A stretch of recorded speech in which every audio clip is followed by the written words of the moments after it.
మగవారు పురుషులు కాదేయండి. ఉద్దేశం ఏంటంటే మనము 9 డిసెంబర్ 2020 జీరో టికెట్లు ఇష్యూ చేశాము. దీనికి ఒకసారి మహిళలందరికీ గట్టిగా చప్పట్లు. ఆర్టీసీ ఇంత గొప్పగా ఆదరించి గారు ఎక్స్పెక్ట్ చేశారో లేదో తెలీదు ఇంత గొప్ప రెస్పాన్స్ వస్తుందని. బట్ మనము 19వ నెలలోనే అదే వర్దిల్లాలని తెలియజేసుకుంటూ ఒక చిన్న వెల్కమింగ్ ఒకసారి ఓకే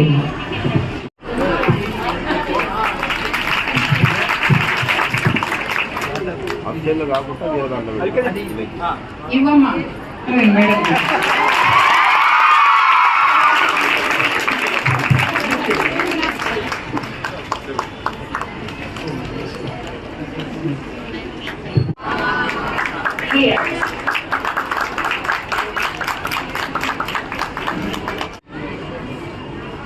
రాష్ట్రంలో ఉన్నటువంటి మహిళలకు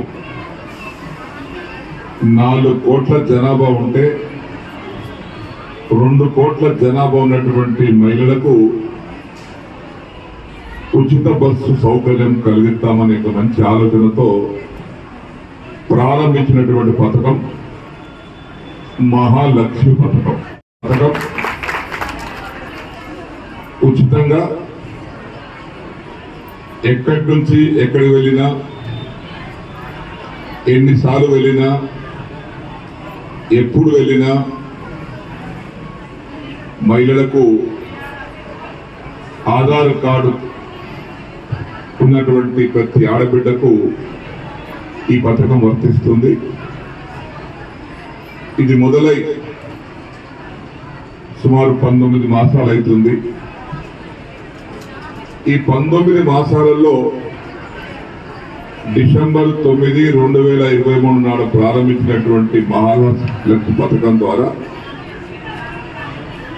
ఎంత ఖర్చు అయింది అని అంటే ప్రభుత్వానికి మహిళలు ప్రయాణం చేసి మహిళలు చెల్లించాల్సినటువంటి డబ్బు, మహిళలు కట్టాల్సినటువంటి డబ్బు 6,680 కోట్ల రూపాయలు రాష్ట్ర ప్రభుత్వం ఆర్టీసీ సంస్థలు చెల్లించింది. 200 కోట్ల ప్రయాణించారు. ఒక్కొక్కరు 100 సార్లు పోయిండొచ్చు, ఒక్కొక్కరు 20 సార్లు పోయిండొచ్చు, ఒక్కొక్కరు 200 సార్లు పోయిండొచ్చు, ఒక్కొక్కరు 10 సార్లు పోయిండొచ్చు. ఇట్లా 200 కోట్ల ప్రయాణికులు ప్రయాణించారు.